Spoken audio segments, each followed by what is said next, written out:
오늘은 우리의 시민권은 어디에? 라는 제목으로 은혜를 나누려고 합니다. 우리가 평소에 스포츠를 좋아하시지 않는 분이라도 올림픽이나 월드컵 같이 국가 대항전이 이제 시작되면요, 대한민국을 열렬히 응원하게 됩니다. 대한민국이라고도 안 합니다. 우리나라라고 합니다. 왜냐? 소속감이 우리나라에 있기 때문에 우리나라라고 합니다. 혹여나 대한민국에서 태어났으나 모종의 이유로 이민을 택한 사람들 사이에서도 여전히 이민간 나라 대신에 모국을 응원하는 사람들이 있어요. 그 사람은 국적은 외국일지 모르나 심적으로는 여전히 태어난 나라에 있는 것입니다. 제가 언젠가 식당에 가서 밥을 먹는데 조선족 분 한 분이랑 한국 분 한 분이 열렬히 토론을 하는 장면을 보게 되었습니다. 그 토론의 주제는 무엇이냐? 백두산은 과연 어느 나라의 산인가? 라는 주제였습니다.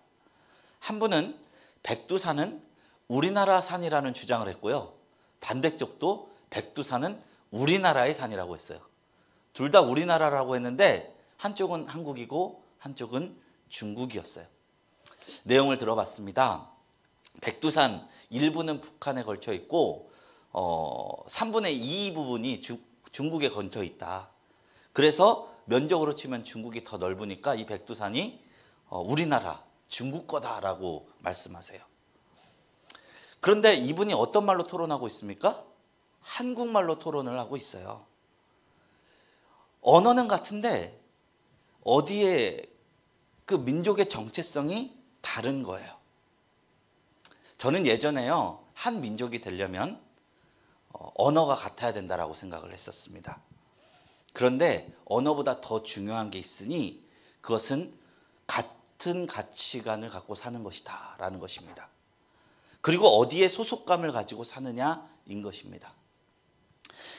한 분은 나의 나라를 중국이라 여기는데 언어가 같다 한들 서로가 말하는 우리가 다른 우르니까 같이 한국말로 다툼이 일어나게 된 거예요.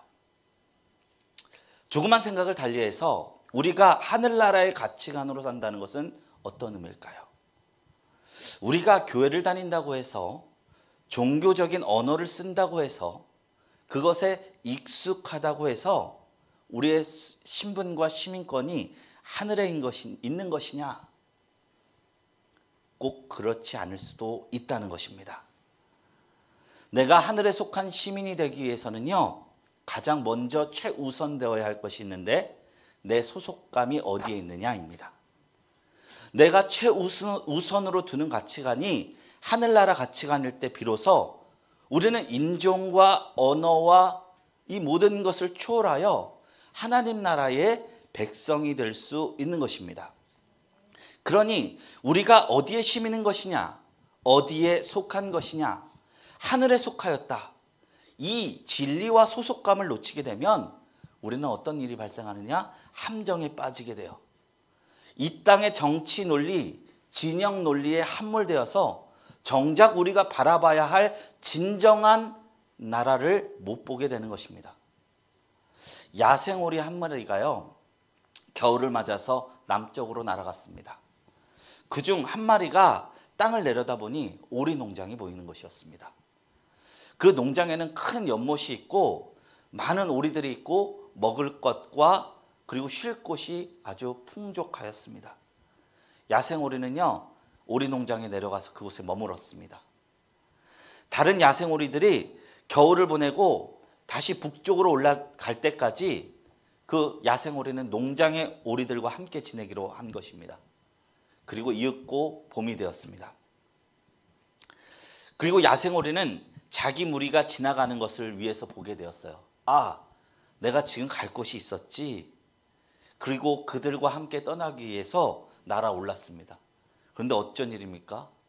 그동안 농장에서 주는 먹이만을 먹고 운동을 하지 않아서 몸이 무거워져서 날아가지 못하는 것이었습니다. 그래서 한 계절을 더 농장에 머물다가 내년에 합류하기로 했습니다. 다시 겨울이 왔습니다. 야생오리 무리가 남쪽으로 날아갈 때 야생오리는 다시 날개를 퍼덕였습니다. 그리고 결국 날지 못했습니다. 이듬해가 됐을 때 그 야생오리는 완전히 길들여져서 농장 오리와 별 차이가 없게 되었다는 것입니다. 슬프게도 그 오리는 자기 위로 날아가는 야생오리들을 보면서 자신이 하늘을 날 수 있다는 사실마저 잊어버린 채 그렇게 살아가게 되었다는 우화입니다. 우리가 세속적인 가치관에 현혹되어 버리면 하나님 나라가 얼마나 영화로운 나라인지, 그 나라를 바라보며 살아가는 것이 얼마나 가치 있는 것인지 잊게 될 수 있다는 이야기를 담은 우화라고 생각합니다. 오늘 본문 말씀에서요, 나의 시민권은 하늘에 있다라고 주장한 사람은 사도 바울이었습니다. 그런데요, 사도 바울에게는 세 가지의 시민권이 있었어요. 첫 번째는요, 그가 태어난 유대인으로서의 시민권이었습니다. 이것은 태어날 때부터 부어진 거예요. 두 번째는 로마의 시민권이었습니다. 당시에 로마의 시민이 되는 것은 그렇게 쉽사리 되는 것이 아니었어요. 많은 돈을 주어서 사야 했거나 아니면 전쟁에서 공로를 얻었을 때 얻을 수 있는 것이 로마의 시민권이었습니다. 이 프리미엄 시민권을 얻었습니다. 두 개지요. 그런데 그가 또 하나의 시민권을 주장하는데 그 시민권은 뭐냐? 나는 하늘의 시민권을 가지고 있다라고 말하는 거예요. 그는 몇 중 국적자입니까? 3중 국적자였다는 것이에요. 그런데 사도 바울이 이 세 가지의 시민권 중에서 가장 가치 있게 나의 나라라고 여겼던 것은요, 유대도 아니었습니다. 로마도 아니었습니다. 하늘나라의 시민권이었다는 것입니다. 만일 그가 유대인의 시민권을 가장 가치 있다고 주장하는 자였다면 어떤 사람이 되었을까요? 유대의 독립을 자기 인생의 가장 큰 우선권으로 두며 살아가는 사람이 되었을 것입니다. 로마를 대신하는 최강국이 유대가 되어야 된다. 그것이야말로 참된 하나님의 통치다라고 여기며 살아가는 사람이 되었을 것입니다. 반면에 그가 로마의 시민권을 자랑하는 자였다면 로마가 가져다준 평화, 즉 팍스 로마나를 보아라. 로마만큼 행정적으로 종교적으로 안정된 국가가 있느냐? 유대의 힘으로 이만큼 이룩할 수 있느냐? 우리는 로마의 힘을 얻어서 살아가는 것이 하나님의 뜻이다. 이렇게 살아가는 사람이 됐었을 것입니다. 이전에 있었던 모든 제국들, 헬라 제국이나 바벨론 제국이나 그런 제국들은 유대의 종교를 인정해 주지 않았습니다. 그런데 로마는요, 기독교는 박해했는데 유대교는 박해하지 않았어요. 인정해 주었어요. 분봉왕까지 세워지고 그 성전을 헤로당 성전이라고 해서 크게 증축해줘서 이 사람들의 니즈를 채워준 나라였어요. 로마는 그 유대교를 인정해 주니까 아무 문제 없다. 더 발달된 문화와 기술력을 받아들이자. 여기부터 우리의 나라를 세워나가자 주장했을 것입니다. 어디서 많이 본 것 같지 않으세요?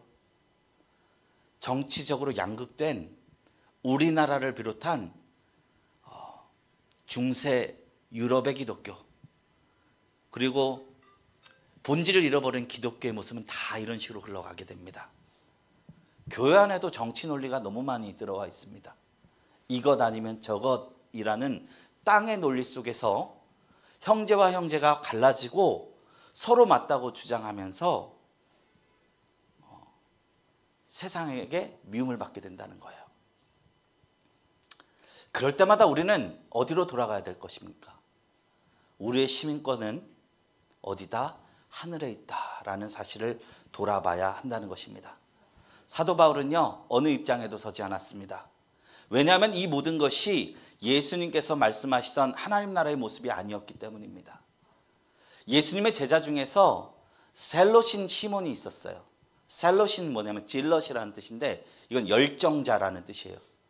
우리나라로 치면요, 폭력 시위를 통해서도 로마를 함락시키자라는 사람이 셀롯인 시몬이었어요. 정치적인 제자였죠. 그의 반면에 세리 마태도 예수님의 제자였습니다. 세리는 어떤 사람입니까? 로마의 세금을 유대인들에게 뺏어갔던 사람입니다. 근데 예수님은 셀롯인 시몬도 제자로 들으셨고 세리인 마태도 제자로 들으셨습니다. 왜냐하면 이것이 예수님 입장에서는 아무것도 아니었기 때문입니다. 그래서 바리새인이었던 자신의 유대인의 신분도 사도 바울은 부정합니다. 당시 이방인으로서 결코 쉽사리 얻을 수 없었던 로마의 시민권도 부정할 뿐 아니라 배설물로 여깁니다. 그리고 주장하는 것이 나의 시민권은 하늘에 있다라는 고백을 하는 것입니다. 예수님께서는 언제나 당대의 정치적 이슈나 사회적 환경을 뛰어넘어서 이루어질 하나님 나라에 대해서 말씀하셨습니다. 마태복음, 마가복음, 누가복음, 이게 공관복음서라고 하는데 이 세 복음서에서 모두 기록된 한 이야기가 있어요. 어떤 이야기냐면 예수님께서 공생의 사역 시작하시자마자 사람들의 지지를 받게 되자 바리새인들이 질투하기 시작합니다. 그리고 예수님을 정치적 함정에 빠져들게 하자 이런 질문을 해요. 예수여, 당신은 로마 황제 카이사르에게 세금을 바치는 것이 옳다고 생각합니까? 라고 물어요. 만약 세금을 내야 된다라고 대답한다면 로마의 식민 통치를 인정하는 것이고요. 세금을 내지 말라고 하면 로마에 저항하라는 얘기가 되는 이런 양갈래에 질문한 것입니다. 그러니까 예수여, 당신 좌파입니까? 우파입니까? 이거 물어본 거예요. 이에 대해서 예수님은 이렇게 대답했습니다. 카이사르의 것은 카이사르에게, 하나님의 것은 하나님에게 바치라. 이게 무슨 의미일까요?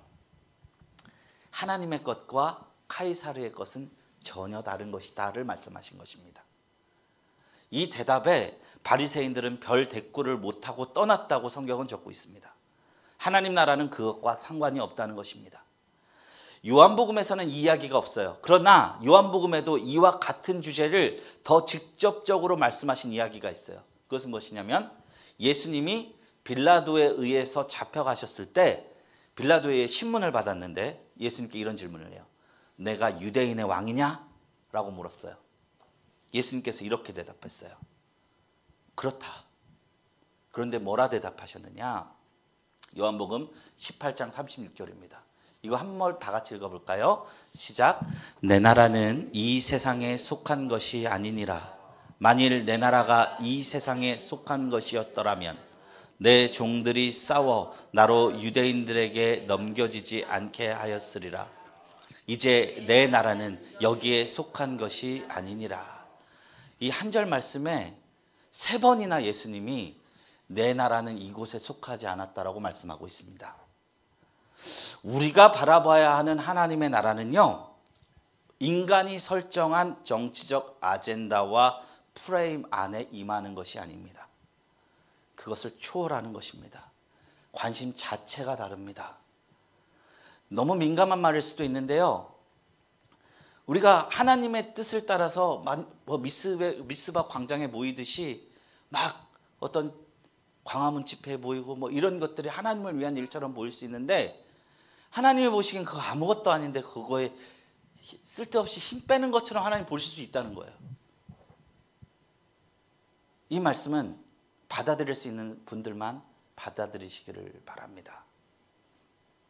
로마서 13장 1절부터 7절까지요. 바울은 기독교인이 세상 권세를 어떻게 바라볼 것이며 사회의 일원으로서 어떻게 행동하는지에 대한 구체적인 지침을 이야기하고 있습니다. 그는 여기에서 정부와 기독교인의 관계를 언급하며 뭐라 말하느냐? 기독교인들은 법을 준수하고 적절한 세금을 납부하며 사회 질서를 존중하는 것이 하나님의 뜻임을 강조합니다. 또한 각 사람은 상급자들에게 복종하라라고 추구하면서 정당한 사회 권위에 대해서 순종하는 것이 하나님께 순종하는 것과 같다고 로마서 13장 1절 2절에 이야기하고 있어요. 근데 너무 놀라운 사실 뭔지 아십니까? 이때 당시 사도 바울이 말하는 권력이 어떤 권력이냐면 로마 황제를 얘기하는 거예요. 로마 황제는 어떤 황제냐면 기독교인을 디미티시나우스, 자꾸 이름이 헷갈리는데 기독교인의 10대 핍박 중에서 정말로 많이 예수님을 죽였던, 예수 믿는 사람들을 죽였던 황제입니다. 요한계시록에 보면 666, 이게 네로 황제를 이야기했다라는 그런 말이 있을 정도예요. 그는 기독교인들을 죽여서 그 기름물을 짜서 로마 거리에 등불을 밝혔던 사람입니다. 기독교인들을 그 콜로세움 한가운데 둬서 검투사들한테 죽이게 하고 사자, 호랑이 이런 맹수들로 인해서 죽이게 해서 로마 시민들의 유의로 삼았던 사람입니다. 그런데 사도 바울이 그 로마 정권을 향해서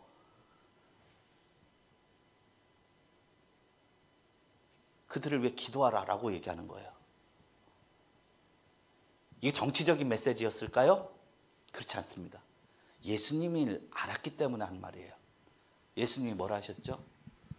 너를 오른뺨을 때리는 자를 왼뺨을 돌려대고 억지로 오리를 가고자 하는 자에게 십리를 가게 하라.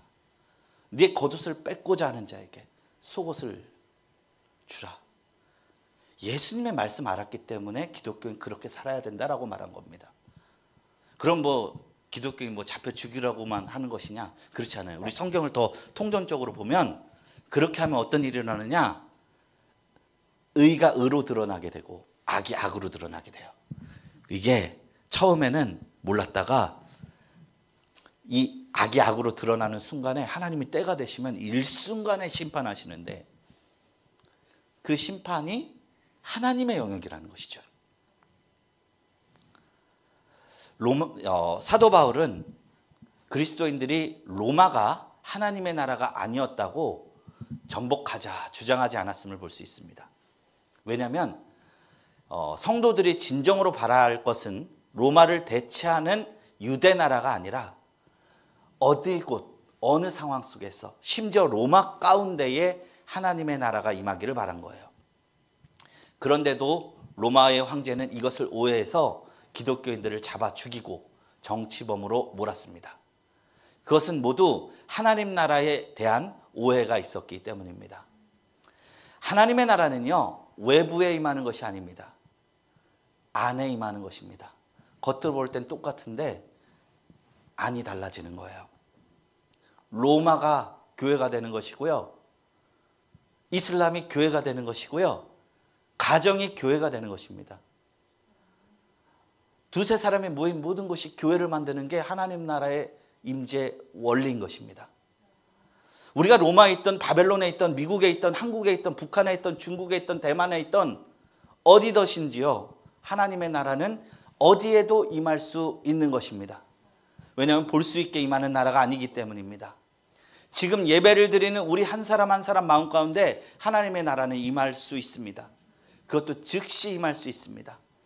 그러니 우리는 정치적으로 외부적으로 하나님의 나라를 찾는 것이 아니라 우리 안에 임한 하나님의 나라를 먼저 간구하고 찾아야 되는 줄로 믿습니다. 하나님의 나라는 거기에서부터 시작하는 것입니다. 우리가 하나님의 나라를 볼 수 없으니까요, 겉으로 볼 때는 잘 몰라요. 세상 사람과 믿는 사람들 다를 바 없는 것 같아요. 모두 똑같이 일하고 똑같이 밥 먹고 가정을 꾸리고 살아갑니다. 그렇지만 영적으로 볼 땐 다릅니다. 전혀 다릅니다. 하나님 나라 누리는 사람과 안 누려본 사람은 분명한 차이가 있는 것입니다.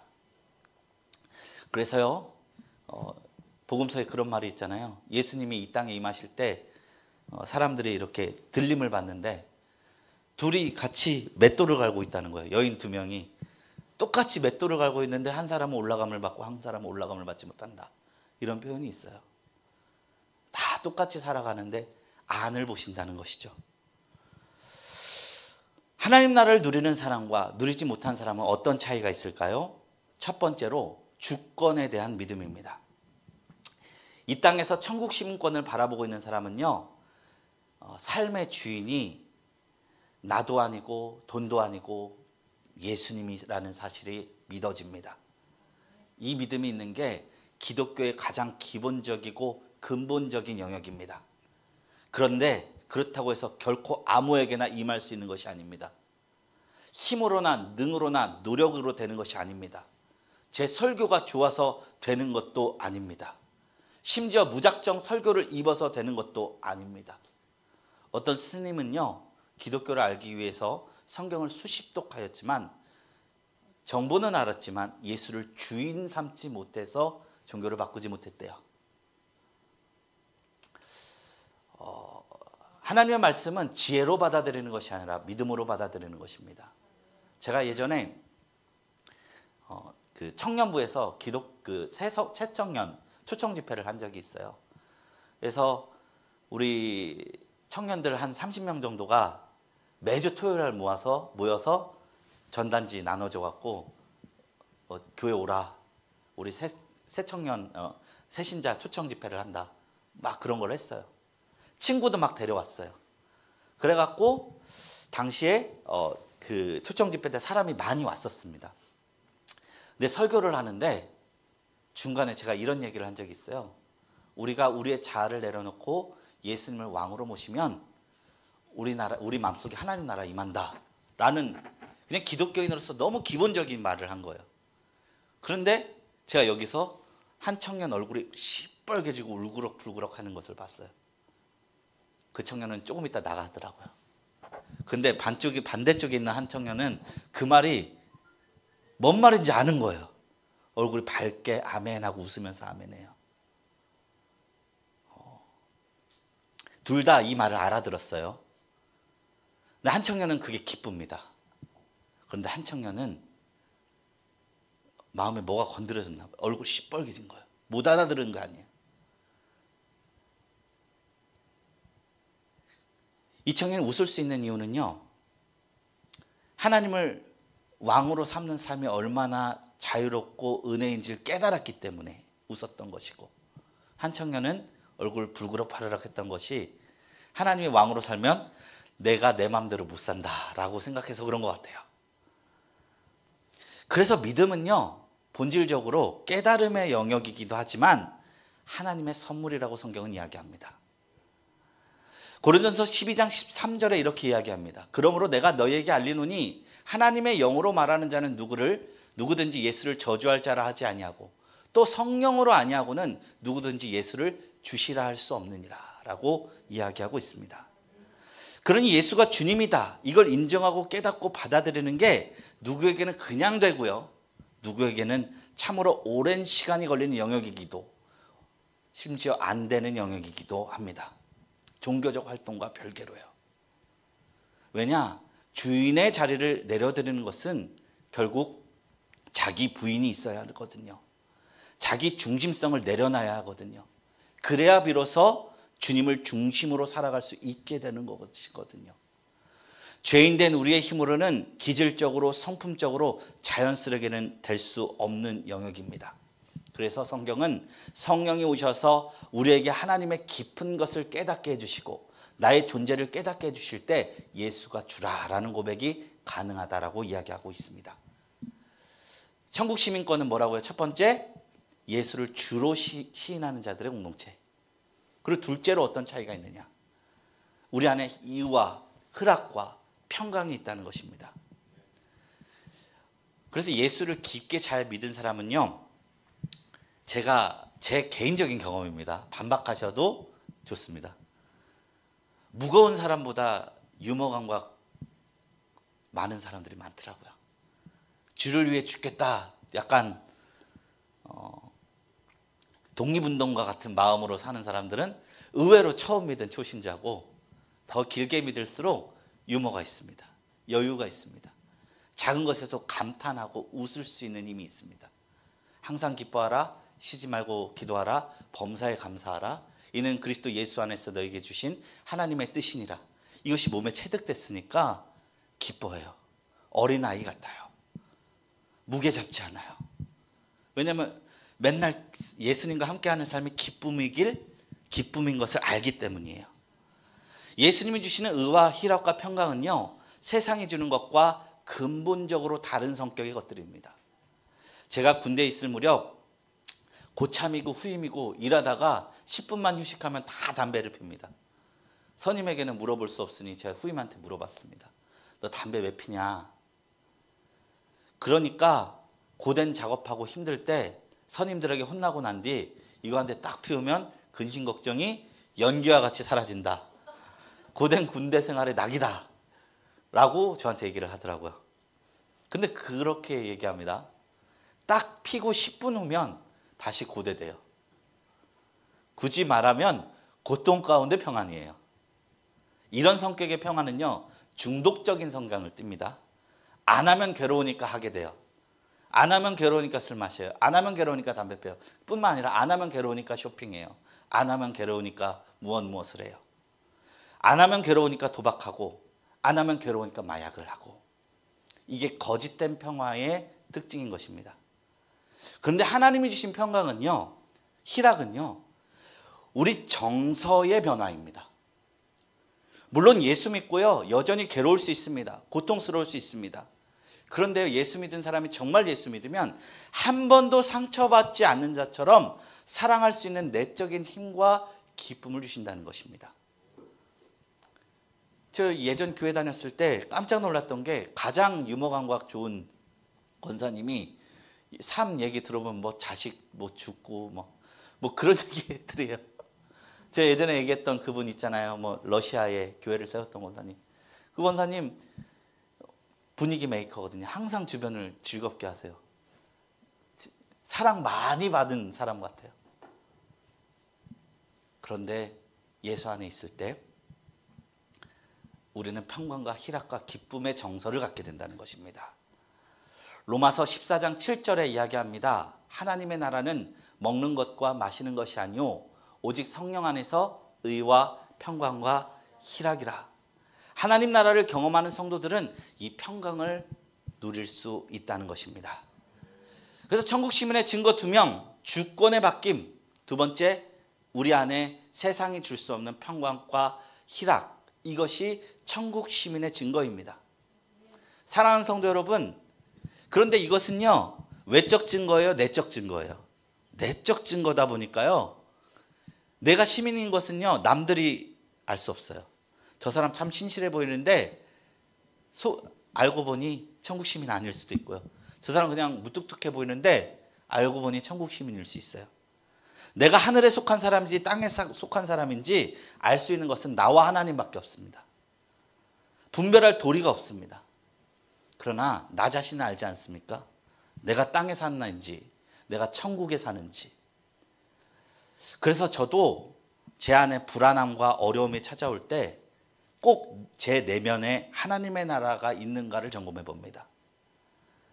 대부분의 어려움은 우리의 희망권을 천국이 아니라 이 땅에서 찾으려 할 때, 나의 주권을 주장할 때 찾아오더라고요. 그래서 너무 괴롭고 힘듭니다. 그리고 정신을 딱 차리고 성경 보면 예수님이 말씀하세요. 수고하고 무거운 짐진 자들아 내게로 오라. 내가 너희를 쉬게 하리라. 그 예수님께 우리의 모든 짐을 넘겨드리고 예수님이 우리에게 주신 아주 가벼운 멍에를 치면 잃어버렸던 하나님의 나라가 찾아옵니다. 사랑하는 이루어가는 교회 성도 여러분, 하나님의 나라를 누리며 살아가기를 축원드립니다. 주의 나라가 임할 때 우리의 모든 두려움은 사라질 것입니다. 주의 나라가 임할 때 우리의 모든 눈물이 씻겨질 것입니다. 주의 나라가 임할 때 수건으로 가려져요. 우리가 깨닫지 못했던 삶의 모든 문제들이 해결되는 은혜가 있을 것입니다. 그리고 우리 안에 있는 근원적인 갈망이 해결되는 줄로 믿습니다. 세상 속에서 하나님 나라가 잠시 잠깐 가려질 수 있습니다. 그때마다 우리의 시민권은 저 천국에 있다라고 고백했던 사도 바울의 고백을 기억하시고, 그 고백 속에서 우리의 삶을 온전하게 하실 하나님과 그 아들 예수 그리스도를 바라보시며 승리하는 저와 여러분들이 되시길 주님의 이름으로 축원합니다.